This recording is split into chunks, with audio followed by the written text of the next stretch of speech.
अस्सलाम वालेकुम एवरीवन। अगर आपने फाइनेंशियल मार्केट्स के अंदर अपने पैसे को लूज़ किया है और स्पेसिफिकली अगर क्रिप्टो ट्रेडिंग के अंदर या इन्वेस्टमेंट्स के अंदर पैसा लूज़ किया है, तो जो आज की वीडियो के अंदर मैं आपको 7 डिफरेंट मिस्टेक्स आपकी बताऊंगा। इसमें से 3 तो आपने लाजमी की होंगी। मेन रीज़न लॉसेस करने की ये नहीं होती कि क्रिप्टो एक स्कैम है, क्रिप्टो बुरी चीज़ है, फाइनेंशियल मार्केट्स एक स्कैम की तरह काम करती हैं। सबसे जो मेन चीज़ जो लोग भूल जाते हैं इन मार्केट में एंट्रीज बनाने से पहले, वो ये होती है कि उन्होंने सर्वाइव कैसे करना है, क्योंकि उनको यही नहीं सिखाया जाता कि उन्होंने सर्वाइवल मोड को ऑन कैसे करना है। क्योंकि जैसे ही आप अपनी जर्नी को स्टार्ट करते हैं तो ये जर्नी आपकी डिफरेंट फेजेस से गुजरती है। तो आज की वीडियो के अंदर ना सिर्फ हम इन मिस्टेक्स को डिस्कस करेंगे, बल्कि वो जर्नी जो आपको एक बेहतर और प्रॉफिटेबल ट्रेडर बना सकती है, लेकिन उससे पहले सर्वाइवल मोड को कैसे एक्टिवेट करना है, हम उसके बारे में डिस्कशन करेंगे। इस वीडियो को बनाने का ये मतलब नहीं है कि मैं आपके अंदर आपकी मिस्टेक्स को बताऊं, बल्कि ये वो मिस्टेक्स हैं जो कि हर ट्रेडर अपनी लाइफ में जरूर करता है, चाहे वो प्रॉफिटेबल ट्रेडर है या नहीं है। और हर प्रॉफिटेबल ट्रेडर की जिंदगी इन मिस्टेक्स से होकर ही गुजरी होती है। कहीं ना कहीं इन 7 मिस्टेक्स में से वो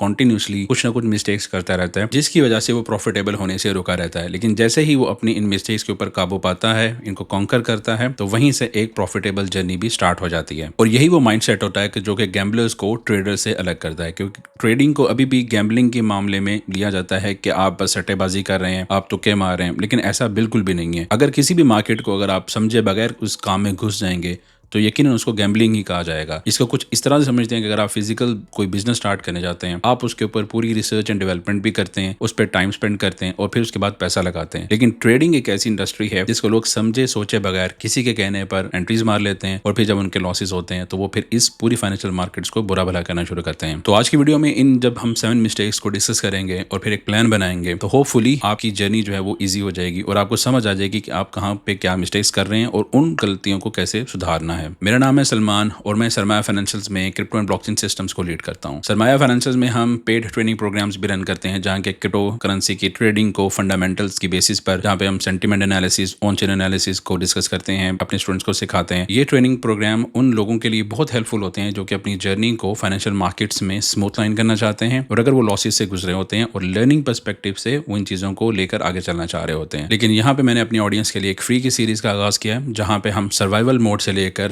प्रॉफिटेबल जर्नी तक के जितने भी हमारे स्टेप्स होंगे हम उनको कवर करेंगे। अब हम चलते हैं अपने व्हाइट बोर्ड पे और वहां पे मैं आपको बताता हूं कि वो कौन सी मिस्टेक्स हैं और हमने उनसे कैसे निपटना है। तो ये मेरे व्हाइट बोर्ड के ऊपर आपको वो 7 मिस्टेक्स आपको नजर आ रही हैं जो कि कोई भी न्यूबी ट्रेडर, बिगिनर ट्रेडर अपनी लाइफ में ट्रेडिंग की जर्नी के अंदर जरूर करता है। तो जितना ही जल्दी एक ट्रेडर इन अपनी 7 मिस्टेक्स के ऊपर काबू पा लेता है, तो उतना ही जल्दी वो एक प्रॉफिटेबल जर्नी की तरफ स्टेप बाय स्टेप चलना शुरू कर देता है। अब डिटेल में इन मिस्टेक्स को समझते हैं और फिर अगेन इन मिस्टेक्स के अगेंस्ट जो हमारा प्लान होगा हम उसको भी डिस्कस करेंगे। तो सबसे पहले अगर हम देखते हैं तो यहाँ पे हमारे पास आता है ओवर ट्रेडिंग। ओवर ट्रेडिंग का जो मसला आता है ट्रेडर्स के साथ, वो यही आता है कि क्योंकि फाइनेंशियल मार्केट्स स्पेशली क्रिप्टो की अगर हम बात करें तो ये 24/7 चलती है, 365 डेज अ ईयर, यानी कि पूरा साल क्रिप्टो की ट्रेडिंग होती रहती है। अगर किसी एक एसेट की पूरा साल और 24 घंटे ट्रेडिंग होती रह रही है, तो इसका ये मतलब हरगिज भी नहीं होता कि आप वो सारा टाइम ही उसके अंदर ट्रेडिंग के अंदर बैठे रहें। कुछ स्पेसिफिक टाइम फ्रेम्स होते हैं जिसमें ट्रेडिंग को करना जरूरी होता है, और बाकी जो टाइम्स होते हैं उसमें चाहे ट्रेडिंग हो भी रही है लेकिन आपने उस टाइम पे ट्रेडिंग नहीं करनी होती है। इसकी एक सिंपल सी एग्जांपल मैं आपको इस बात से देता हूं कि जब भी आप कोई बिजनेस या अपनी जॉब पे जा रहे होते हैं तो आपके स्पेसिफिक टाइम्स होते हैं। लेट्स से अगर आपने 9 to 5 अगर आप काम कर रहे हैं तो 9 से 5 बजे तक आप काम करते हैं, ना उससे पहले काम करते हैं ना उससे बाद में काम करते हैं। लेकिन जब आपने 9 बजे अपने काम पे जाना होता है तो उससे पहले आप प्रिपरेशन करते हैं, आप सो के उठते हैं, आप फ्रेश होते हैं, तो आप एक प्लानिंग करते हैं। प्लानिंग करने के बाद आप अपनी जॉब पे जाते हैं। सिमिलरली बिजनेस से भी ऐसे होता है कि बिजनेस पे जब आपने जाके अपनी शॉप खोलनी है, अपने बिजनेस को ओपन करना है, तो आप एक पूरी प्लानिंग के साथ जाते हैं, और वहां पे फिर इस तरह से होता है कि आपको स्पेसिफिक टाइम्स का पता होता है कि सर्टेन टाइम्स के अंदर आपके कस्टमर्स ज्यादा आते हैं, कुछ टाइम्स में आपके कस्टमर्स कम आते हैं। तो जिन टाइम्स में आपके कस्टमर्स कम आते हैं उन टाइम्स पे यूजुअली आप ब्रेक्स ले लेते हैं। सिमिलरली क्रिप्टो के अंदर भी ऐसा होता है कि फाइनेंशियल मार्केट्स की जो मूवमेंट्स होती हैं वो हर वक्त एक जैसी नहीं रहती हैं, क्योंकि मनी का जो फ्लो होता है वो सर्टेन टाइम फ्रेम्स या सर्टेन टाइम्स के बीच में ही मूव कर रही होती है। दूसरे पॉइंट को जो हम देखते हैं वो होता है all in mindset. All in mindset हमारे पास जो मेजरली हम देखते हैं वो आता है जब हम अपने रिस्क को मैनेज नहीं करते और हम ओवर लेवरेज कर लेते हैं, ओवर रिस्क कर लेते हैं। जब हम अपने पूरे रिस्क को मैनेज नहीं करके चलेंगे तब हमारे लिए बहुत ज्यादा प्रॉब्लम्स मार्केट में होना शुरू हो जाती हैं। इस माइंडसेट को मैंने अपनी लास्ट वीडियो में जो कि एपिसोड 1 थी हमारी सर्वाइवल गाइड की, उसमें डिटेल में एक्सप्लेन किया था कि आपने कभी भी एक ट्रेड को आइसोलेशन में नहीं देखना। आपने यही देखना है कि वो एक ट्रेड आपकी जो आने वाली 1000 ट्रेड्स हैं उसमें से एक है। थर्ड मिस्टेक जो ट्रेडर्स सबसे ज्यादा करते हैं वो होती है सिग्नल एडिक्शन। सिग्नल एडिक्शन का मतलब ये है कि एक ट्रेडर हर वक्त ये चाह रहा होता है कि कोई भी उसको बता दे कि किस कॉइन को कब बाय करना है और कब बेच देना है, उसके टेक प्रॉफिट लेवल बता दिए जाएं, उसके एंट्री पॉइंट्स बता दिए जाएं, या कहाँ पे उसने स्टॉप लॉस लगाना है वो बता दिया जाए। ये नहीं कि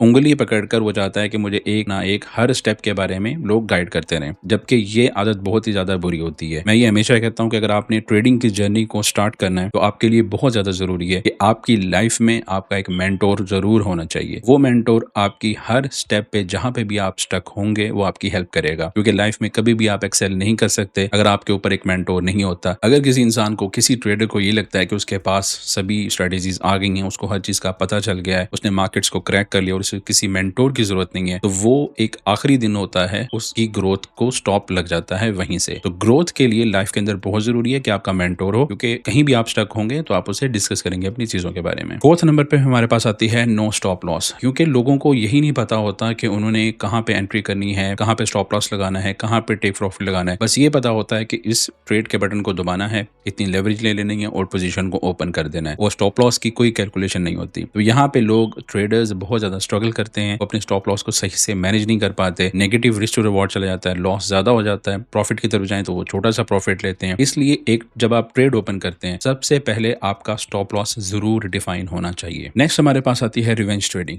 रिवेंज ट्रेडिंग का शिकार हर ट्रेडर अपनी लाइफ में कभी ना कभी जरूर होता है, और ऐसा नहीं होता कि आप एक प्रोफेशनल ट्रेडर बन जाएं, इवन 10 साल भी आपने मार्केट्स में गुजार दिए हो और फिर भी आपको लगे कि आपने इस रिवेंज ट्रेडिंग पर काबू पा लिया है। ऐसा हरगिज नहीं होता। मुझे इस इंडस्ट्री में 6 साल से ज्यादा हो गए हैं और अभी भी रिवेंज ट्रेडिंग कभी कभी मेरे ऊपर आ जाती है, लेकिन उसको कंट्रोल करने का तरीका मैंने सीख लिया हुआ है। तो बेहतर ये होता है कि रिवेंज ट्रेडिंग को आप आंखें बंद करने के बजाय जिस तरह से इसको आपने मैनेज करना है उस तरीके को समझें। नेक्स्ट हमारे पास आती है मिस्टेक जो इमोशनल डिसीजंस होती है। इमोशनल डिसीजंस का ये मतलब होता है कि आप, ये रिवेंज ट्रेडिंग से मिलता जुलता है कि आपको लग रहा है कि ये यहाँ से जाएगा, तो ये आपका इमोशनल डिसीजन है। इस डिसीजन के पीछे अगर आपकी बैकिंग सिर्फ आपका सेंटिमेंट या आपके इमोशंस हैं तो ये आपकी एक बहुत बड़ी गलती होगी, क्योंकि आप जो भी डिसीजन ले रहे हैं उसके पीछे आपके टेक्निकल, फंडामेंटल, सेंटिमेंट और ऑन जन एनालिसिस जरूर होना चाहिए। अगर आप उसको एज इन्वेस्टमेंट ले रहे हैं, अगर आप ट्रेड ले रहे हैं, तो फंडामेंटली उस टाइम पे उस कॉइन या उस प्रोजेक्ट के बारे में क्या चल रहा है आपको ये जरूर पता होना चाहिए। और फिर इस लिस्ट पर जब सभी टिक मार्क्स होंगे तब आप अपना डिसीजन लेंगे, और तब उस डिसीजन को कहा जाएगा कि वो इमोशनल डिसीजन नहीं है। और लास्टली हमारे पास जो आता है वो आता है ट्रेडिंग विदाउट अ प्लान। बहुत सारे ट्रेडर्स अपनी ट्रेड को एग्जीक्यूट करते हैं, उनके पास कोई प्लान नहीं होता। जैसे मैंने पहले एक्सप्लेन किया कि उनके पास टीपी लेवल नहीं होता, स्टॉप लॉस लेवल नहीं होता, उनका रिस्क डिफाइन नहीं होता, और जब वो ट्रेड कर लेते हैं, चाहे उनका टीपी हिट हो जाए या स्टॉप लॉस हिट हो जाए, वो वहीं पे अपने सिस्टम को बंद करते हैं और अपनी पार्टी में निकल जाते हैं। जबकि ऐसा बिल्कुल नहीं करना चाहिए। उनको ट्रेड ओपन करने से पहले और ट्रेड ओपन करने के बाद एटलीस्ट 10 मिनट जरूर लगाने चाहिए, ताकि वो अपनी ट्रेड को जर्नलाइज कर सकें, जर्नल के ऊपर नोट कर सकें। तो ये तो थे वो वाली मिस्टेक्स जो लोग ज्यादातर कर रहे हैं। अब इसको हमने बचाना कैसे है, इसको मैनेज कैसे करना है और इसका रोड मैप क्या है, हम उसके बारे में थोड़ी सी डिस्कशन करते हैं। इस स्क्रीन के ऊपर आपको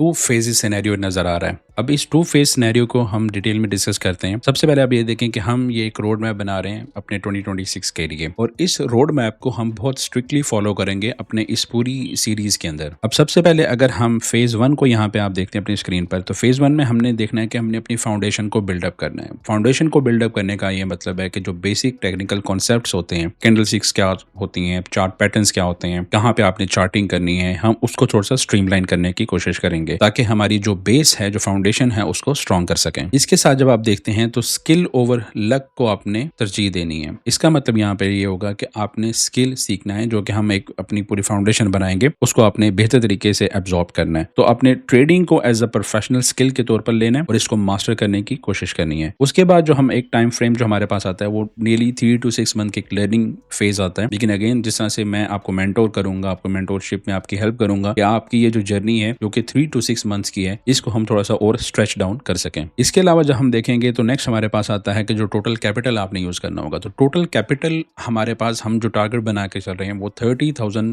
पाकिस्तानी रुपीज से हम अपनी जर्नी को स्टार्ट करेंगे। और आप जहां भी रहते हैं, आप किसी भी और कंट्री में अगर रहते हैं, चाहे आप डॉलर्स टर्म्स में देखते हैं तो आप उसकी कन्वर्जन कर सकते हैं। 30,000 का क्यों है वो अगेन आगे वाली चल के जो वीडियो आएंगी उसमें आपको पूरा एक्सप्लेन करूंगा कि उससे मेरा क्या मकसद था। तो हम इन चीजों को लेकर चलेंगे। तो जब हम यहाँ पे हमारे लिए इंपॉर्टेंट है स्टार्टिंग कैपिटल, हमारे पास लेवरेज की कुछ लिमिट आएंगी, लेवरेज क्या होती है ये भी हम आगे चल के डिस्कस करेंगे, और फिर ट्रेडिंग की फ्रीक्वेंसी क्या होनी चाहिए ये भी हमारा एक पूरा प्लान होगा जिसको हम डिटेल में आगे जानने वाली वीडियोस के अंदर डिस्कस करेंगे। नेक्स्ट जो हमारा फेज 2 होगा उसके अंदर हमने मास्टर करनी होगी एग्जीक्यूशन को, और जब एग्जीक्यूशन आप कर लेते हैं तो उसके बाद फिर आती है बात डिसिप्लिन की। तो डिसिप्लिन और एग्जीक्यूशन इन दोनों को आपने मिलाना कैसे है, इनको मास्टर कैसे करना है, हम इसके ऊपर भी अपनी जर्नी को बिल्डअप करेंगे। ट्रेडिंग की जर्नी के अंदर एक बहुत इंपॉर्टेंट चीज होती है जो मैं अपने स्टूडेंट्स को बहुत एम्फेसिस देता हूँ, वो ये होती है कि आपका वन सेंटेंस स्ट्रेटेजी रूल होना चाहिए। इसका मतलब ये है कि आपसे अगर मैं पूछता हूँ, अगर आप एक ट्रेडर हैं, मैं आपसे पूछूं कि आपकी स्ट्रेटेजी क्या है, तो आप एक सिंपल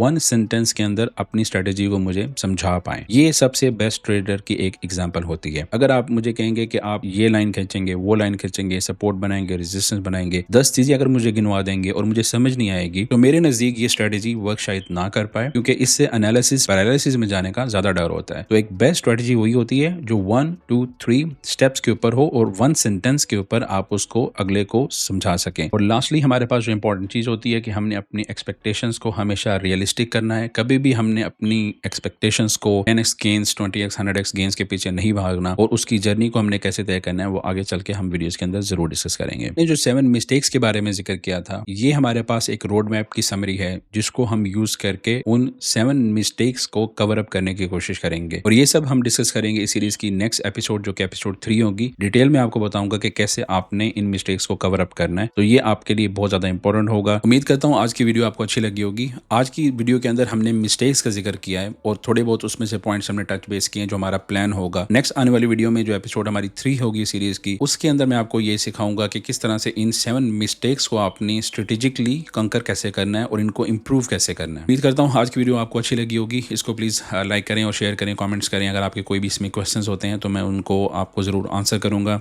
और इसके अलावा मैं ये भी सोच रहा हूँ कि एक और इस सीरीज़ के अलावा जो ये तो सर्वाइवल गाइड की हमारी सीरीज़ है, लेकिन इसके अलावा एक और सीरीज़ बनाता हूँ जिसमें थोड़ा सा हम टच बेस करेंगे कि ऑन चेन एनालिसिस किस तरह से करते हैं हम, जो वॉलेट्स की ट्रैकिंग होती है, ऑन चेन मूवमेंट कैसे होती है, ब्लॉकचेन काम कैसे करती है, हम उस पर भी मैं सोच रहा हूँ कि आपके लिए एक सीरीज़ बनाऊंगा।